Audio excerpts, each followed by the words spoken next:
Welcome to the Real Estate Investing Club. This is the place everyday real estate investors gather to share their best stories, biggest insights, and favorite tactics to grow a portfolio of cash flowing properties in today's market. Here's your host, Gabe Peterson.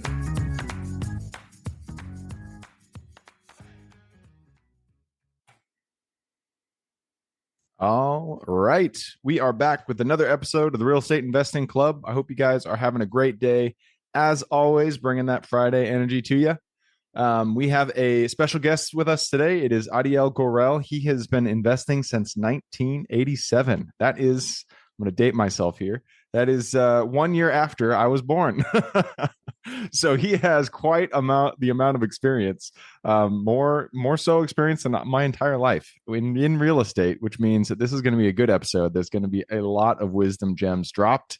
So you guys buckle up and let's get into this. Adiel, thanks for hopping on the show. Thanks for having me.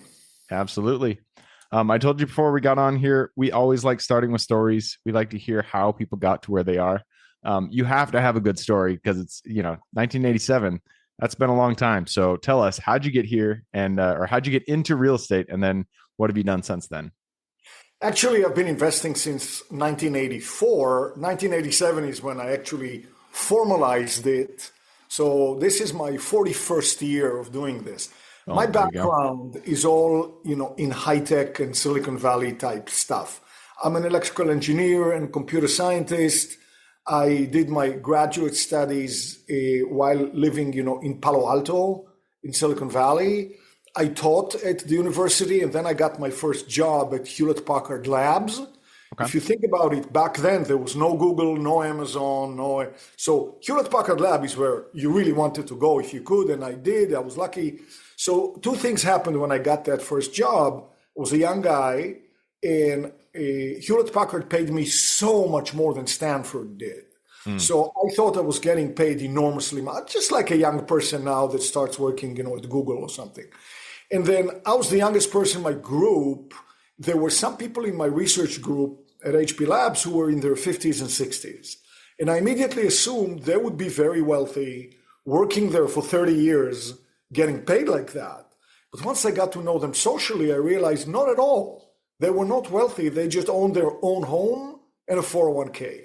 So I said, look, I'm going to have to build my own thing so that I'm 50, when I'm 50 or 60, I look much stronger than they do. My family was involved in real estate development. Not that I cared as a child, I just wanted to play, but still I was exposed to the power. So I said, okay, here, I have a great salary, great credit. I'm young, single, my expenses are close to zero, really. And I'm going to start investing in rental homes. So because in the 1980s, everybody was investing only near where you lived, I was doing it too. So I was living in Palo Alto in Silicon Valley, and I was investing in Silicon Valley. I bought homes in Sunnyvale, in San Jose. After a few homes, I realized I couldn't sustain it. I couldn't really scale it because the numbers in Silicon Valley were not working. Just like now, although on a smaller scale back then, the rents were way too low relative to the it didn't work. Yeah. So I said, I'm going to break that rule of buying close to home, and I'm going to go to a place that works. I did a little research. Obviously, in the 1980s, I didn't have the web, and Sergey Brin and Larry Page, I believe, were in kindergarten. But because I was still involved in research with Stanford, they had the ARPANET, which is the precursor to the internet. That was military, wasn't it? So, it was developed by DARPA. Yeah. So with a little search, no visual search like now, line items, text. I discovered that if I flew about an hour and a half from San Francisco, I would land in a smaller city that used to be called Las Vegas. In fact, they still call it Las Vegas. And I could see that I could get homes in Vegas that cost about 1/4 of the Silicon Valley price. But surprisingly to me, the rents were just about 1/2 of the Silicon Valley rent. That was infinitely better. I started flying to Vegas every weekend. They were very skeptical. I always looked younger than my age back then. I looked like a boy. Nobody was buying out of state. So the Vegas people thought I would just waste their time. Yeah, back then you had to go to a broker. I mean, I'm sure you could get off market deals, but it would No, I was looking for, but so what I did was I spent the first couple of months looking for what I knew I was going to need, a local property management firm. Because obviously, if I lived in California and I was buying in Nevada, I would need a manager. So after a couple of months, I found a management company that I liked. I was still very nervous because I never got a chance to really test them in the field yet. Finally, a broker took pity on me and said, okay, I'll find you homes. And I started buying. I was always very aggressive. My first year, I bought 22 homes. Now, before people get impressed with that number, I will tell you that the average home I bought in Vegas back then cost $39,000 for the entire house. Wow. Not only that, but back then, Fannie Mae didn't have a limit on the number of loans a person could have. And they let me buy, even as an investor, with only a 10% down in PMI, private mortgage, which is what I did. And what was the interest rate in the 80s? Wasn't it really high? Oh, no, that was in the 90s when it was really high. It was very high.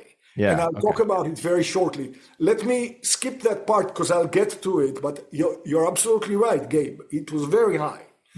So I bought 22 homes, 39,000 each, roughly 10% down with PMI.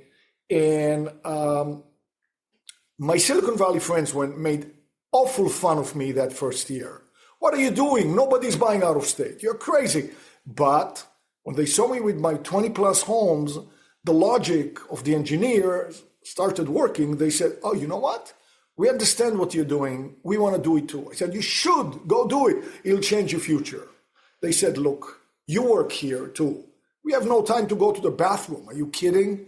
You are already there with your managers and your homes. How about you lead us?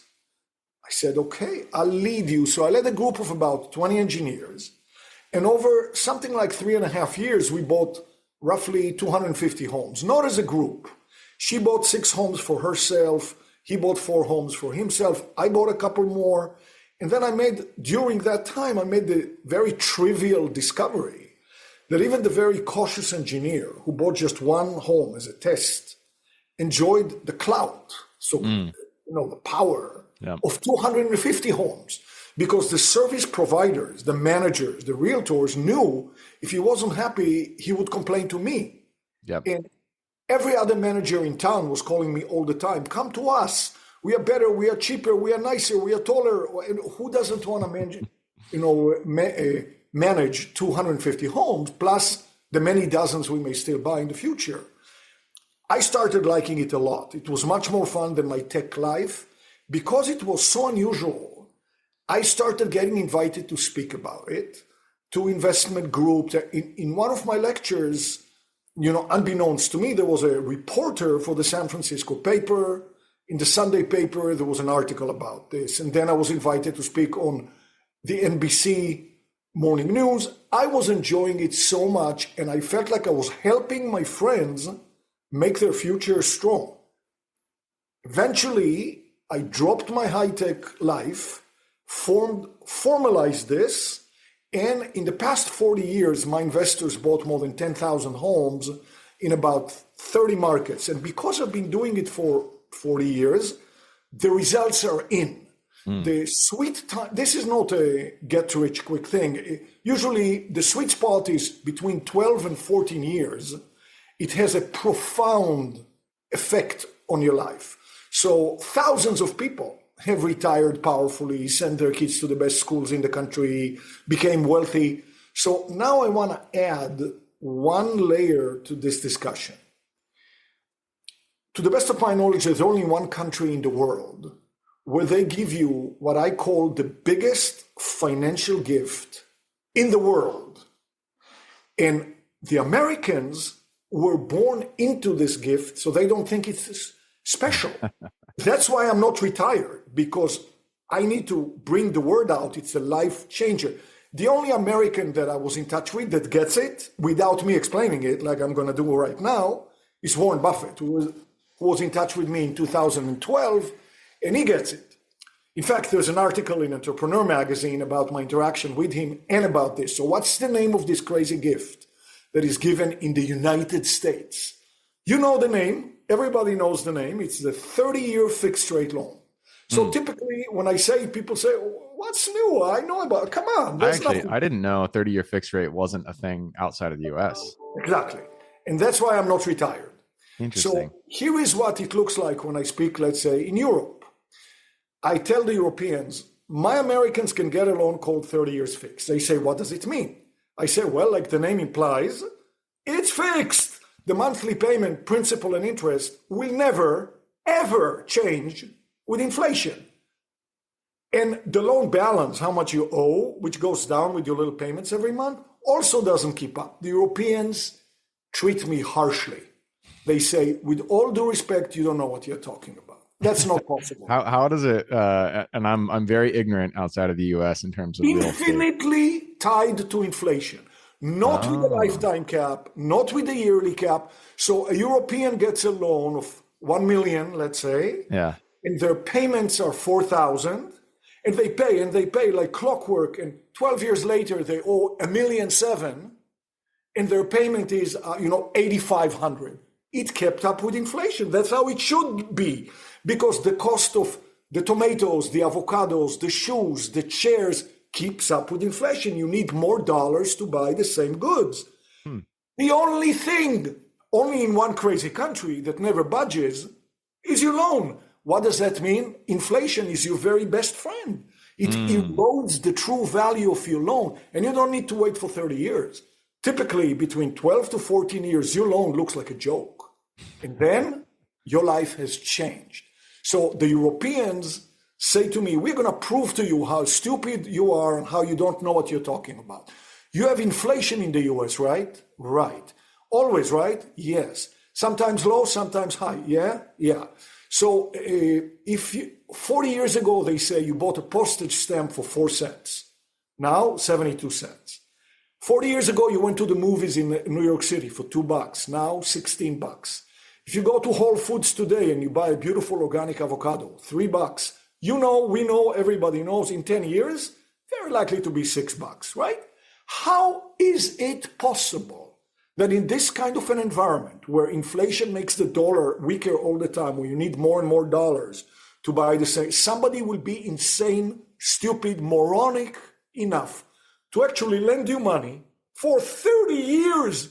That would be the only thing in the US economy never to budge. Impossible.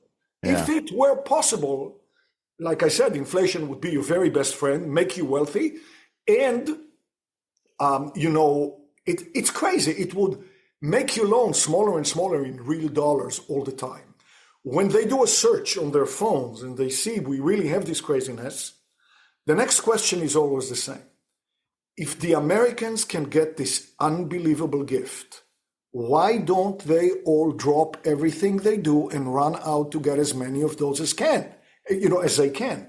My answer is always the same. I don't know. I sure did. That's why I'm not retired. I started this 40 years ago, a little more.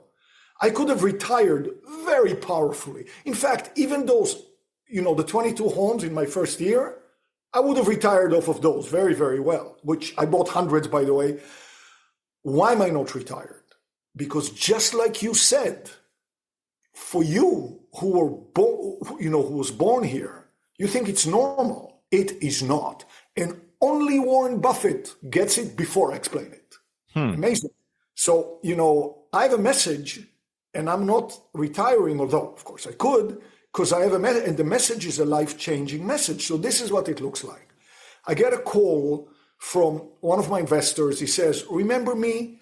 I started investing in my early 40s, and I bought only one home because I wanted to see that the managers really take care of the home. I worked in high tech, and I didn't have time. Then when I saw that it worked, I understood what you explained, he says, about the 30-year fixed rate loan being a gift. So I put the minimal down payment that I could, and I bought as many as I bought 19 homes. Again, not as impressive as it sounds. When he was buying them, he was buying brand new homes because we started after a few years buying only brand new homes.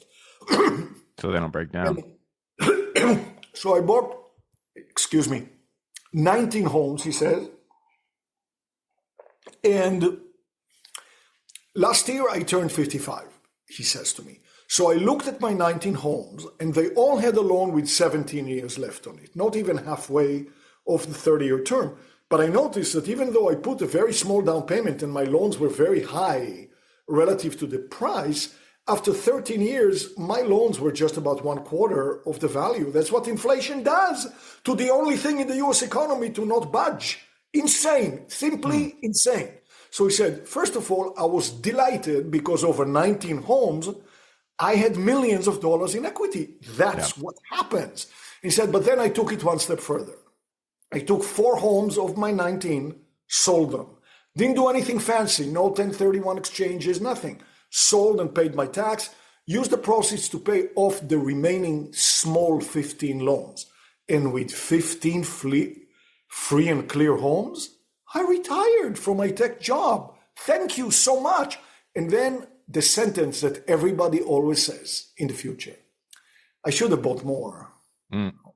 That's what one of the questions that we ask on the show during the quick question round is, if you could give your younger self any piece of advice, what would it be? And pretty much we keep a running tally on here. It's like 90% or something of the guests that come on the show, they either say they wish they kept more or they wish they got started sooner. And I bet it's because of that phenomenon that you're mentioning here. In the United States, the 30-year mortgage stays the same. And so if you buy more, you're just going to have more money in 10 years. By the way, it's even better than we say here, because not only does it not change with inflation, and inflation makes it smaller, if the rates go down, you can refinance that. It's completely insane. It's too good to be. When I explain it, 40 years later, my mind says it's too good, to be true. No, it's too good to be true. So, when I started buying, to your question, inflation was high in the mid-1980s, and my rates on my 22 homes in Vegas were, are you ready? 14%, 1-4. Damn. I already told you I put only 10% down. Now, you don't have to be a great mathematician to realize that with 10% down payment and PMI and 14% rate, every one of my 22 homes started out with a negative cash flow. I was going to say, were you making any money? Was there any cash flow? Or? Negative. I had to make up the shortage. People have the wrong idea. People think cash flow is only cash flow on day one. No, it's a long-term investment.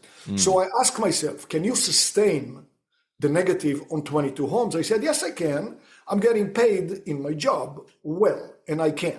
And then I had a very clear idea. Luckily, I had this clear idea. I said, even at 14%, this is a fixed rate loan.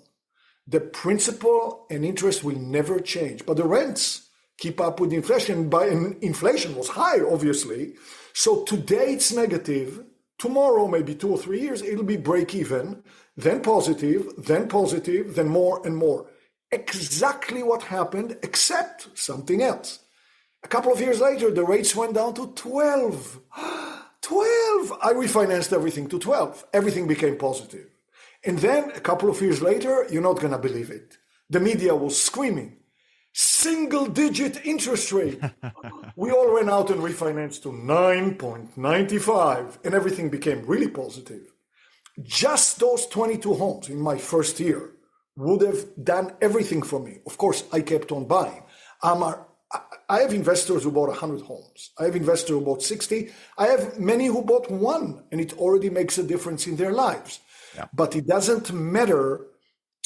The interest rate, it's very, I don't need to do time is what's making you the money. It's not time and inflation. Yeah. Time and inflation when you have a fixed rate loan. Yeah. So I don't need to go to any stand-up comedy anymore, because it's funny enough when the media says the rates are 6.75. Oh my God, you can, yeah, really? Really? When I got into the, the stage of buying things, when I first bought my first home, interest rates, I think they were like 4-something%, and then they went down to 3. And as they started to climb over 5, I was like, oh my God, they're so high. And my dad, I remember he told me, he was like, when I bought my home, the interest rate, I want to say he said something like, I can't remember. I don't want to misquote him, but it was really high. And now it just kind of put it in perspective. I was like, oh, interesting. Interest rates have not always been. For the first 20 years of my investment life, if you called me and said, I'm a crazy lender and I'm going to give you loans at 7.5, I would be dancing in the streets. Now, when people look at the universe as only the last 3 or 4 years, I understand rates went to the lowest point in the history of all time because of COVID, and the Fed lowered rates essentially to zero. And a homeowner could get a loan at 2.5%, an investor 3.25%. So of course, 6.75 looks really high. Doesn't matter at all. First of all, it's not high historically. Second, who cares? So the media, which is comprised primarily of people who didn't buy a lot of real estate, they just write. They say, don't do anything, wait for the rates to go down. Really? When the rates go down, the media is going to start to pump everybody to buy. Millions are going to want to buy. Demand's going to be high. Prices are going to go up. Supply is going to be lower. Prices are going to shoot up. And many of the builders who build the brand new homes that we like to buy are not even going to want to work with investors, as happened during the 3% rates. Yeah. We had a hard time even buying. Today, they're so friendly. They love investors. Buy my house. In fact, ironically, they will give you gifts such as buying down the rate to maybe 5 or 5, So the thing to do for the smart investor is to buy at a time like this. And then in the future, if rates go down, you refinance.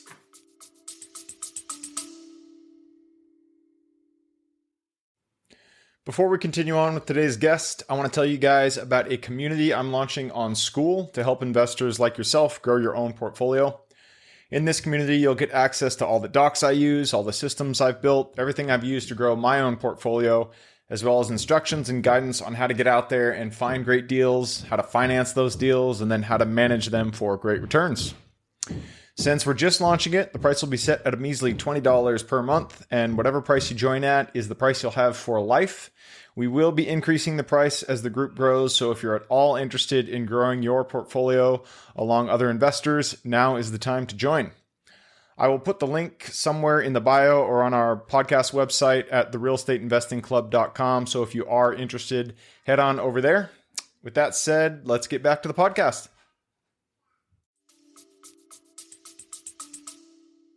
So I am curious, why? Oh, wait, I already know the answer. I was going to ask why. So I buy a commercial property. I buy mobile home parks, RV parks, self-storage facilities. I have bought single family in the past, but it's not what I do. I was going to ask, why don't you buy commercial? Well, the reason is because of the mortgage that you get. The crazy gift given in the US called a 30-year fixed rate loan in the face of constant inflation is available only on 1 through 4 residential units, and many duplexes and fourplexes are not built in the best locations, so it's a single-family home.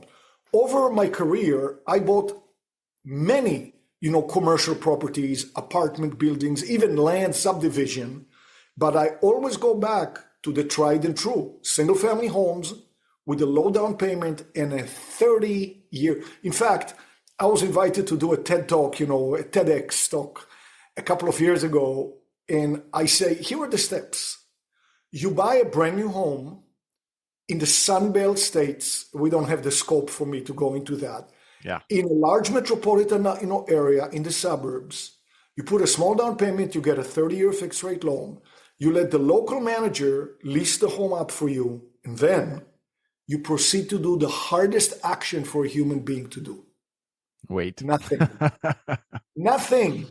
Yep. Nothing at all. And in 12 to 14 years, your life is not the same. Yep. Very simple. Yeah. It makes a lot of sense, and it is it's something when you're born in that environment, when you grow up in the US, you don't realize that is special. You feel like that's just what it is, and you don't realize that it is a gift, and throughout the world that is not a thing that exists. That's why I'm not retired. Yeah. Because the message is that, by the way, just for the sake of interest, Warren Buffett is 94. He's worth about 150 billion. He's not retired. Yeah. But I'm not retired because I have a message to share. And, I had to find balance in my life. I make music in my home studio, which is down there inside. You can find it everywhere on all platforms. I even have a health and wellness podcast, but I dedicate more than half my time to meeting with people because I feel I can change their lives. And I will meet with your listeners. I love the one-on-ones because I literally feel, and again, like I said, the results are in. Yeah. In 40 years, I've seen thousands change their life. Awesome. Well, hey, I appreciate the message, and I'm sure everyone listening does as well. I'm going to take that opportunity though to push us into the quick question round because we have run down the clock. And it starts with education. Education is the bedrock of anybody's investment journey. And so I always like to ask 2 recommendations. It could be any form of education. It could be a conference you've gone to, mentorship program you've been a part of, a book you've read, movie you've seen, anything.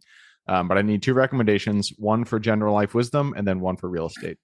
Quick comment. Don't use education as an excuse never to do anything. I've met thousands 100%. Of people who says, I need to take more courses. I need to take more boot camps. No, it's very simple. There's not much to do. I'm sorry to say, I recommend that you read my book on Amazon called Remote Control, Retirement Riches. Watch my TEDx talk. Just put my name, my full name into YouTube. You watch my TED. It's only 11 and a half minutes. And then we have, for the 40 years, every quarter, we have an event. I invite the market teams. They show us their PowerPoints. I explain. They bring properties. I bring lawyers and CPAs. I take hundreds of questions. Used to be a live event. Now, since COVID, it's by Zoom. Our next event is on March the 1st, 2025. Everyone is welcome. You can register for free at icgre.com under the tab events. Cool. I will make sure and put that in the show notes. So if you guys want to be part of that, just go ahead and click the little more in the description. It'll pull down the full description, and in there you can find that link. All right, I'm going to move us on to the next question. This is about the US. As you mentioned, it's a big place. There is a lot of opportunity out there, which means there's a lot of different metros to choose from. So what is the metro you are most excited about investing in today? I'll try to do it as quick as I can. I've been a student of the demographics in the US for decades. To me, the demographic growth goes to the South, to the Sun Belt states. So I invest only in the Sun Belt states. So states like Nevada, Arizona, Texas, Oklahoma, Louisiana, Alabama, Georgia, Florida. Don't invest in the Midwest, not in the North. I like large metropolitan areas for job diversity. I like the suburbs, families with kids, they go to school, it's very stable. I like brand new homes. There are many articles I wrote for investment magazines I'd love to share with your investors, with your listeners if they want. One of them is why buy brand new homes. I'm not going to go into it now. So it's those cities. However, many of the cities that fit the criteria where we bought so many thousands of homes don't work now, like Vegas and Phoenix and Austin. They don't work. They are too expensive now. So what does work?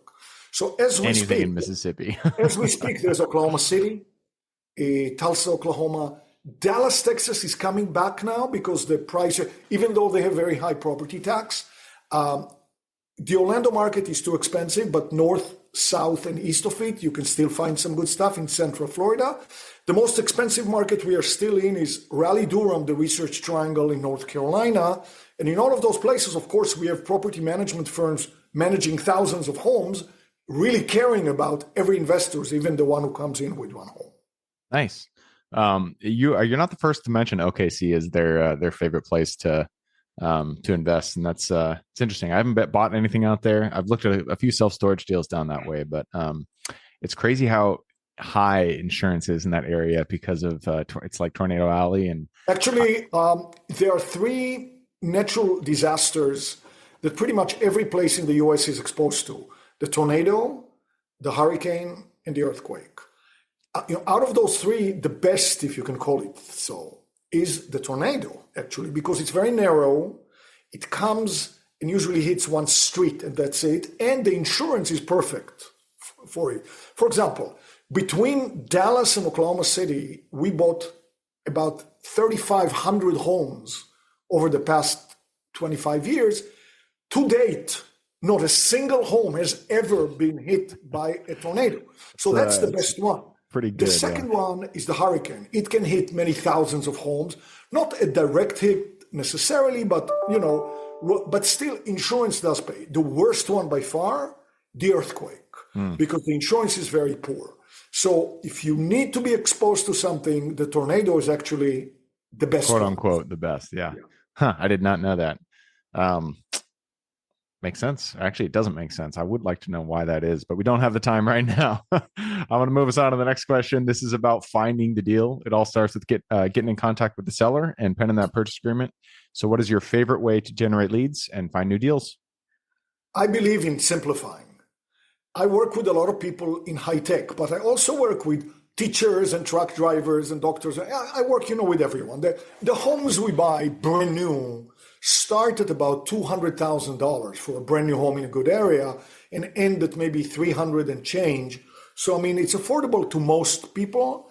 I try to simplify. And by way of simplifying, I like to buy brand new homes from builders. So because we have the infrastructure in all of those markets, local property managers who really care about us and all of our investors, and local brokers who sold us thousands of homes, the brokers live there. They know the builders. They negotiate with the builders. The builders can give you gifts that a regular seller cannot. They can buy down your loan a lot. They can give you, the appliance package free. So we like to buy brand new homes from builders, and the builders are chosen and negotiated with via our trusted local broker team. All right, brokers. That is a very tried and true, solid way to find leads and to find deals.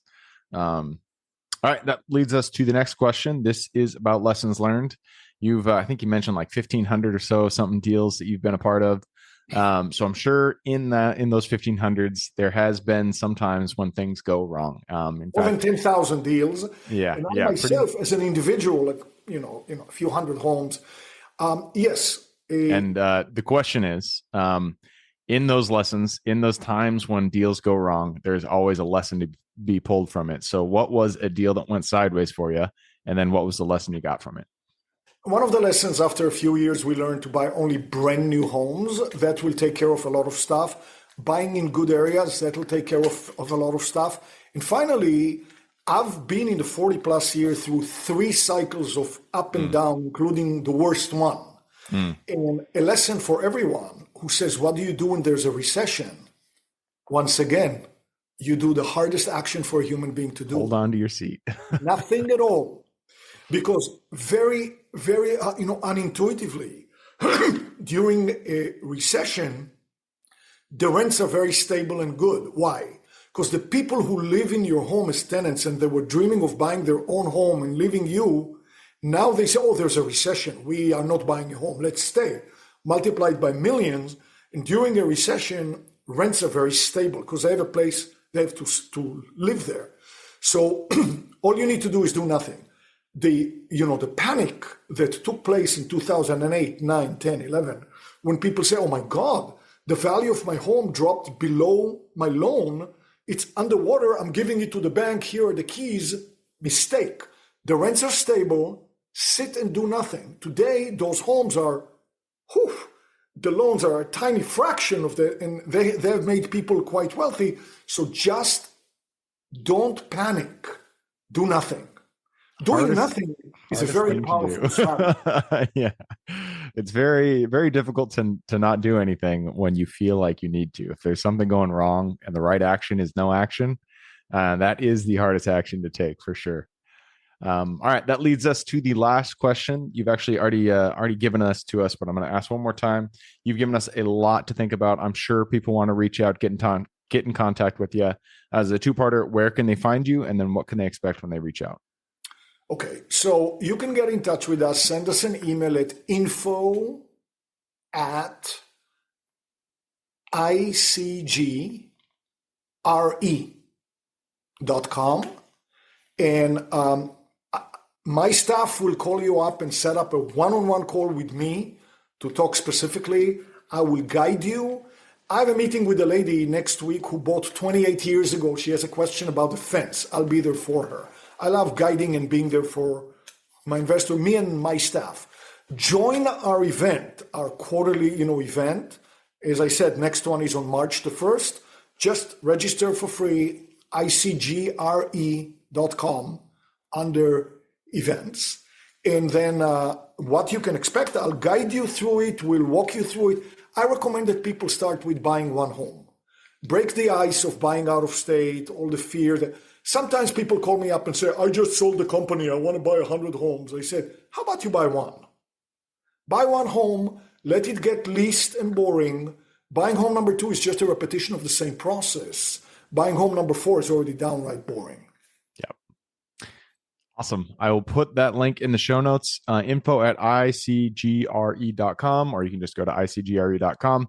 Pretty easy to remember, but if you do need help, go ahead and click that little more in the description. It'll pull down that full description, and in there you can find Adiel's links. And I'll be happy to share the magazine article, the TEDx talk, the PBS TV special that I did. I can share it, with everyone. Just send us an email, info@icgre.com. All right. Sounds good. Well, that wraps it up. Adiel, thank you very much for hopping on the show. Gabe, thank you for having me. Absolutely. For everybody who's with us today, thank you guys for showing up. You are the reason we do this. So if you guys have any questions, reach out to me, Gabe at therealestateinvestingclub.com. If you guys want to support the show, just leave us a review. Other than that, I hope you guys have a great week. Keep rocking real estate, and I look forward to seeing you on the next episode. All right, before I officially sign off, I have a quick announcement to make. If you're interested in becoming a passive investor in one of my deals, my own company, Kaizen Properties, is looking for capital partners for our upcoming projects. We invest in what are known as recession-resistant assets, mainly self-storage facilities, mobile home and RV parks, and industrial properties. If you're interested in investing and would like to learn a little bit more about my company, our investing criteria, and some of the previous projects we've done, go to the Real Estate Investing Club podcast at therealestateinvestingclub.com and scroll all the way down to the bottom of the page. Click on the Invest With Us button. That'll pop up the investor form. Fill that out, and we will reach back out to you as soon as we can. Or if you prefer a little bit more of a personal touch, you can reach out to me at gabe@therealestateinvestingclub.com. So really, that is it. Again, it was a pleasure hanging out with you guys during this episode, and I look forward to seeing you on the next episode.